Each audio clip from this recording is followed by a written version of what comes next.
Welcome to Behind the Catch Fence. I'm your host, David Hoffman.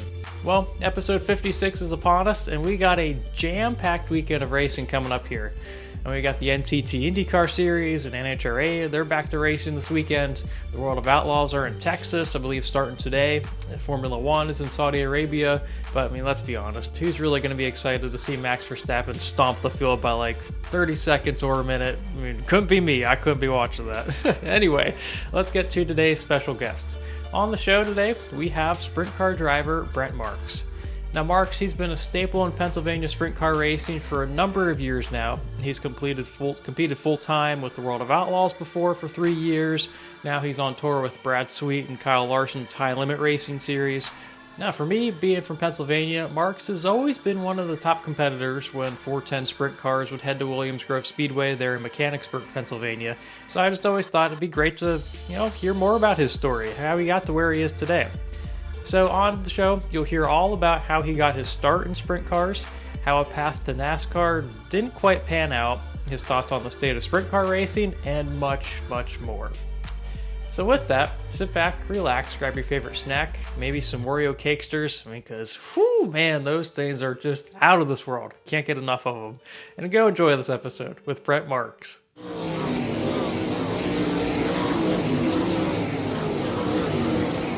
Yeah, so just want to talk a little bit about your career and obviously, a big year here with running High Limit full time. So just kind of, rolling into it for you, going back to the beginning of your, kind of as a young kid, just where did that love for sprint car racing, or just racing in general begin? Yes, so I was really born into it in a sense. My dad was involved with a local sprint car team here in Pennsylvania as a crew member and a sponsor, and so I grew up around Williams Grove, playing in the infield as a kid, and while they went out and raced, and just fell in love with the sport at such a young age. And there was a period of time to where I wasn't involved in racing at all. I think it was about 3 years, and then when I turned 9 years old, I decided I wanted to race. So we ended up getting a go-kart, and just really, man, it just all started from there. So just like I said, fell in love with the sport at such a young age, and always wanted to do it, and finally had the chance to be able to do it, and here I am today. And when did you start to feel maybe that you could make, racing, sprint car racing more than just a hobby and actual, make a career out of it? It was when I was about 16. I had the goal of trying to get into NASCAR, and we were racing micro sprints at the time. And I had an opportunity to, be a part of a driver development program on asphalt, and went out to California. We did some testing, and that all went really, really well. And we got accepted into the program, and it just wasn't for us as a family. That was my first time actually ever doing anything on asphalt. And, we were in a pavement midget, and, it was fun, but I just really loved my dirt track stuff. So, you know, long story short, they just wanted way too much money from us, and it just didn't, financially make sense to be able to pursue something like that with no guarantee. And that was the issue. There was just no guarantee. So, you know, I felt, personally, I knew what I wanted to do, and I wanted to be a sprint car driver, but I also had that goal in the back of my head. I'm like, man, if I could, get into NASCAR, that'd be great too. But ultimately, I just made the decision, at 16 years old, that that's not what I wanted to do. So we stayed racing micros for a little bit, and then, finally got to the point to where we were able to get into sprint car racing. And I wouldn't be here without my dad. He's the one who really propelled me to where I'm at today. My mom and my dad. And, I kept bugging him about getting, a sprint car. And finally, he just told me straight up, he's like, Brent, the only thing I can do for you is one car, one motor. And that's it. That's all we're going to be able to do. You can race Lincoln on a Saturday, and, that's it. And we did that for our first year. And then, ended up, having some really good runs. We built some partnerships, and the next thing you know, we had two cars, two motors. And then, the year after that, we had even more than that. And then, you know, years later, here we are. We've spent 3 years on the World Outlaw Tour. We did some true outlaw racing all over the country, and now we're on the High Limit Tour and have become one of the most successful teams in sprint car racing. And it's just crazy the growth that we've had over the years and where we started and where we're at today. It just all comes from really hard work and, you know, obviously being successful on the racetrack, but also behind the scenes with building relationships with sponsorships and getting backed by fantastic people who really believe in what we do.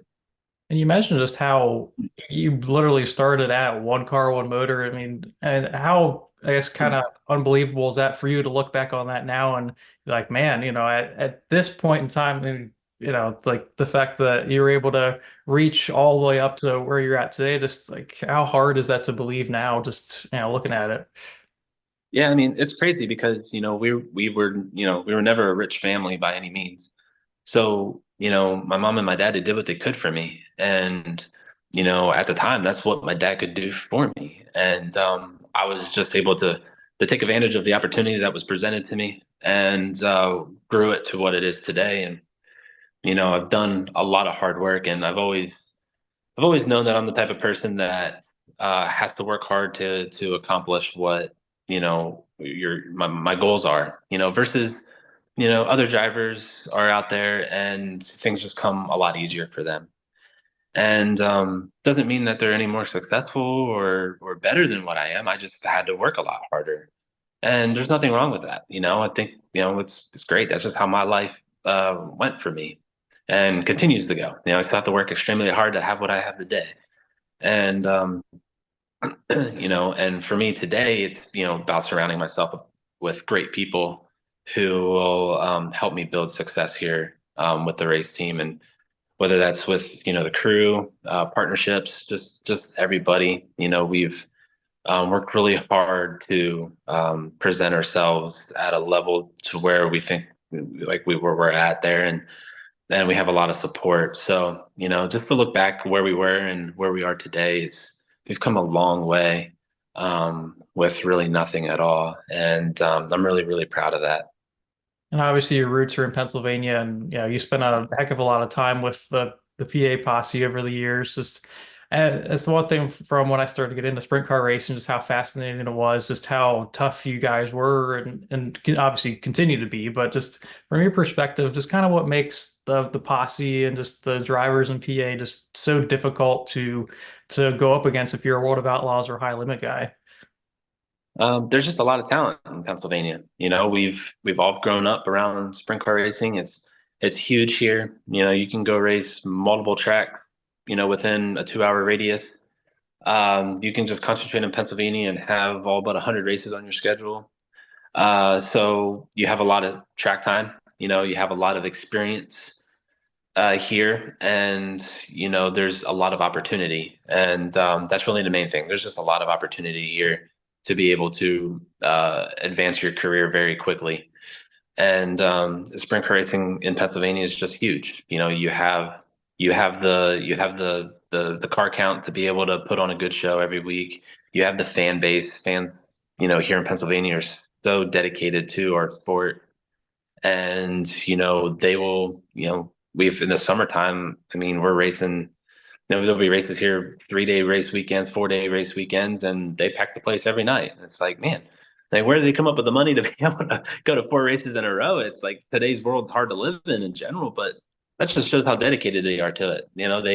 That's that's their entertainment and that's what they love to do. And it shows because of how huge Pennsylvania sprint car racing is. It's all because of the fan base that we have and the support that we have. And it makes drivers from outside of the state want to come in and race, and you see that a lot throughout the year. So we are very fortunate to have what we have here in the state of Pennsylvania. That's yeah, it's just really cool. And obviously, just I'm fairly new to sprint car racing, but just as I've kind of been around it, been to Williams Grove and all that, it's just the one thing that kind of sticks out to me with sprint cars in general is just the that raw power, just the kind of on the edge type of feel that they possess. Just, I mean, how would you describe what is, a sprint car and just being inside that cockpit and knowing that, these things are, cranking up pretty good in horses and everything. Yeah, I mean they're really cool cars. First of all, they're just awesome to look at. They're just a cool car to look at. We have a lot of horsepower, very light race car, so they are extremely difficult to control and are very wild pieces of machinery. So it's um, it's a really cool race car. It's there's nothing like it in the whole entire world, and that's what really makes sprint car racing cool. Is that there's nothing like it. You have your stock car racing and you have your IndyCar stuff and all that, but there's just so many of the same with all that, but sprint car racing is just unique in its own, and the entertainment that you get in such a short period of time really, I think, makes it appealing to people. Especially in today's world, people just don't want to sit around for hours upon hours watching an event. We just don't want to do that anymore. And that's why I think you've seen a change in some of the other major forms of racing, just because it's just too long. It's a marathon, and sprint car racing is short, packed full of entertainment, and it really fulfills people's needs, in today's world at least. So, I think we have a great product, and I think we're at a unique position in our sport to take advantage of everything going on and really propel the sport of sprint car racing to the next level. You kind of touched on it a little bit there, just with the growth of sprint car racing. It's been pretty apparent the past couple of years. Just what do you feel are some of the key factors with that, and just kind of how do you guys, I mean, from your perspective, having running a team, being a driver to capitalize on that growth that you can obviously see. Yeah, I mean, it kind of started when I was getting into sprint car racing, but really, I've been able to see that growth throughout the years, and we've been able to, um, with all the broadcasting and everything, I think that's really propelled our sport to the next level. And people were able to watch it from anywhere in the world. Obviously, you can't get to every single race that you see. So it's great to be able to log on and be able to watch and see what this is about. And then with that has come a good production increase in our events, and they've become events instead of just another regular race. They've become an actual event, something that people want to go be a part of and tailgate at, and whatever it may be. It's just grown so much, and so we've gained a lot of interest over the last several years, and then plus it also helps that a lot of people don't like the direction that other forms of motorsports are heading either. And they've lost interest in that, and they see what we're doing on our side. So they're coming over to us. And that's where I think I've seen the real growth, and obviously I can speak for Pennsylvania. I can speak for really almost everywhere around the country because I've been to just about everywhere. But Pennsylvania, you have your fan base. You're going to have great support every week. But there's other parts of the country that don't have that. So when a high limit race comes in, oh man, I mean, even just the midweek series last year for the high limit. I mean, we've gone to some of these races to where I cannot believe how many people were there. Like just totally shocked. Out in the Midwest, or for a little further west. It's just crazy the support that there actually is out there for sprint car racing. And those races really prove it because they don't get a lot of that. They don't get a lot of 410 sprint car racing at all. So when you have an event and you see, the piles of people coming into the racetrack and standing room only and, 3 mile long line of cars waiting to get in, when we're supposed to be starting hot laps, like that's just crazy to me, and we didn't have that years ago, but we do now. So uh, it's just really cool to see and to be a part of and experience that. And I'm just one of the lucky ones to be able to race these cars. And But I've really been starting to get interested in other aspects of the sport, of like things like that, of promoting races and being a part of, series and how things work and seeing the growth. And, I'm so heavily involved in all our partnerships and what we do here at with our race team. And I just really like that part of it. So, the older I get, the more interested I get in that. So it's just really cool. Obviously, it's a lot of fun to be involved with as well. Just, you kind of touched on it a little bit earlier about running the World of Outlaws tour for, I think it was 3 seasons or so back a couple years ago. Just, I obviously it didn't work out as well as maybe you would have hoped it would have for that time period. Just, I guess, short question is why do you feel maybe it didn't work out the way as it envisioned it? Yeah, I mean, still a young team. It was my first time racing professionally. But prior to that, we raced on the weekends. We traveled as we could. I had a full-time job outside of racing. So that was my first experience doing this professionally. Running the race team as an actual business was the first time for me doing that. So there was a lot for me to learn. I don't regret spending those years on the Outlaw Tour. I've grown a lot as a person, as a driver, and a team manager during those years. And I'll be honest with you, I had no intention on dropping off the Outlaw Tour. I just had another opportunity come about that I thought was going to keep me on the Outlaw Tour, and ended up deciding not to go that route. And then after that opportunity expired, I jumped back, started my team back up, jumped back in my car, and really just kind of was like, you know what? We just need to just go race where we want, when we want. Let's not commit to anything. I spent that time on the Outlaw Tour. Let's take it and see where we can head by not committing ourselves to one particular series and see what happens. And man, that just really like propelled my career. I mean, we came out of the box swinging and and we're really fast and really built a great program through 2021. And then 2022, we had a stellar year, just an awesome year. In 2023, we had a great year. And we've been able to build this team to what I envisioned back when I started the Outlaw team. And we've been able to do that in, a 3-year period. And now we've become one of the best teams in the country. So, like I said, I don't regret going on the World of Outlaw Tour. I had great experiences. I've learned a lot, and I grew a lot with my career. Things I would have not been able to accomplish, racing here in Pennsylvania. Unfortunately, it's just the way it is. If you want to be the best, you got to go out there and race against the best, and you got to go out there and experience new racetracks and new things. And that's what I did, and it just really helped me. And not only did it help me, outside of Pennsylvania, when I came back to race Pennsylvania and race our home tracks here, I was a totally different driver. So it just helped me all around.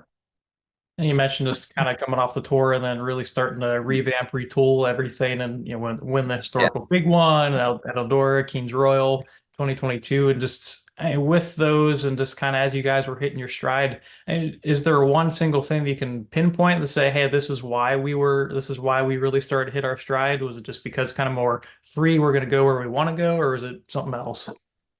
No, I mean, I think, like I said before, I think it's just growth. I was through a lot of different, like I said, I spent 3 years on the Outlaw Tour. I went into another opportunity and learned a lot from that. I grew a lot from that. And then just when I got back into my car, it just clicked. And I just became a totally different driver, a different person. I was able to manage my team differently, more efficiently. I was able to get people here that really helped us succeed. And as much this is a team sport. You're only as good as the people you're around. And you can be the best driver in the world, but if you don't have a good team backing you, it doesn't matter. It's all for nothing. So really concentrated on making sure that we got good people here that we felt would really help pick us up. And we did that. And, you know, we worked on our partnership a lot with our sponsors, and we've gained a lot there. 2022, we started Murray Marks Motorsports. Alan Murray's his family owned M&M Painting and Construction, and we really we started that and really propelled our team to the next level with that partnership. And and we've grown ever since. And just recently we added McGrewBid.com to our car, who's a major supporter of ours, and a great company and very unique company, and something that I'm having fun with, and being able to promote their business, and I just think that's something that can grow within our team and build a long lasting partnership there. And that's just all where it starts. You can only do so much with what you have. So when you're able to grow your team, and you're opening yourself up to a lot more opportunities, and that's where we're at. And I just been able to put myself in better opportunities and take advantage of them, and go out there and put them to the you know to work, and we've had a lot of success because of that. So I'm very thankful for that. The final two questions. Obviously one of the highlights for you last year is winning the National Open for a second time. Just knowing the prestige, knowing just what that race means. And, you've been on both sides of the, finishing second and obviously winning as well. Just what makes the National Open, a different race from different events that you've ever been to? Yeah, I mean, I grew up there, like I said earlier. So there's a lot of history there for me personally. I know the history of the racetrack with, in general with, local sprint car racing, World of Outlaws, the best drivers in all of, the entire sport have stood on that front stretch, have won a national open. So to be able to win that race just means a lot to me, because I've stood where them guys have stood, accomplished something that's extremely hard to accomplish. I mean, look at Fred Raymer. I mean, it took him, he's the best sprint car racer that in Pennsylvania, as far as the stats go. And it took him how many years to win that race? Like a very long time. It's like Dale Earnhardt in a Daytona 500.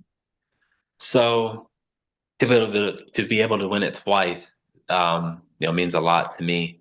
And we had an opportunity to win it again in 2021, and I had a lap car and spun out while leading, so that hurt. So we finished second there in 2022. I wanted some redemption, I didn't get it, and then last year we were able to get that redemption. So that's just a cool race for me. I love being a part of it. And I'll be honest with you, I have a love-hate relationship with racing at Williams Grove. There are times that I love racing in, and there's times like, man, like I don't understand this place. But we've really worked on a program there, and every time we go there, we're competitive. So it's been a lot more fun for me personally. So yeah, Williams Grove National Open, like I said, it's just all about the history for me personally. You know, it's just I'm very honored to win that race, not only once but twice. And final question, just a couple races into high limit so far. What are your thoughts on it? How do you feel the season's gone to date, and where do you feel you guys can go, as the season progresses? Yeah, I'm looking forward to getting it started back up here again in April. We're generally not the best down in Florida. So I know we ran Georgia too, but that was the first time ever racing there, and we had a second the first night. We struggled the second night a little bit, just didn't quite have our car right, and we're still able to get a top 10. But man, to win a championship, you got to be running top 5, top 3 all the time. So the seventh place finishes and the eighth place finishes aren't going to cut it. So we really have to get to work and get better with our program, and I know we will, but like I said, I'm excited to get started up here in April again and really, really get going with this series. I really like this series. I think it has a lot of room for growth and has a lot of potential. And so far, they're doing a fantastic job with it. And I'm really looking forward to the future of it. And, that was just something that, I wanted to be a part of. I really liked their midweek series last year, and then when they decided to do this nationally, and it really made sense for me with my life, and you didn't have to dedicate yourself to 90 plus nights a year out at the with a series. So they've given us the opportunity to have a life outside of racing if we wanted it, but we also, if we chose to keep racing on those off weekends and go out and go race, so I like the freedom that they've given us, and I like where their mindset is, and definitely looking into the future of sprint car racing and where it should be, and I'm honored to be a part of it. So I know a lot of other people have um I know a lot of other people have opinions about it, but um you know it's their decision where they want to race, let's put it that way. So my decision is race with High Limit, and guys that are on the Outlaw Tour, it's their decision with the race with the World of Outlaws. So if they don't like the High Limit, well, you don't got to race it. So um I think it's a great series, and I'm proud to be a part of it, and I'm hoping that we can contend for a championship here at the end of the year. So we just have to work on those podium finishes, and obviously we have to get some wins. But if you're looking at big picture racing here, we have to be on the podium, top five at least, just about every night.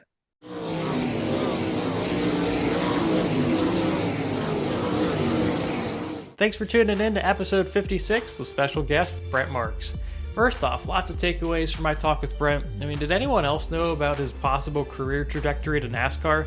Obviously, it worked out pretty darn well in his favor, even if asphalt didn't quite pan out, but obviously it does make you wonder where he could have gone on asphalt and in stock cars. But nonetheless, it's been pretty darn incredible to see how he's built up his sprint car program to the point that it's at the same level as any top tier team in sprint car racing. I also found it just really fascinating to hear him talk about why the Williams Grove Speedway National Open is just so important to him. I mean, I've had the opportunity to cover the event the last 2 years, and I must say there's just an air around the pits and just the track itself that it's just signals something special is happening or going to happen. And just something special is on the line. I mean, I remember Marks finishing second to Lance DeWeese in 2022 and just how upset he was after it. Obviously, he made up for it last year, but it's just one of those events that if you're ever in the area, you absolutely have to witness in person. That's the National Open, one of the best sprint car races around the country.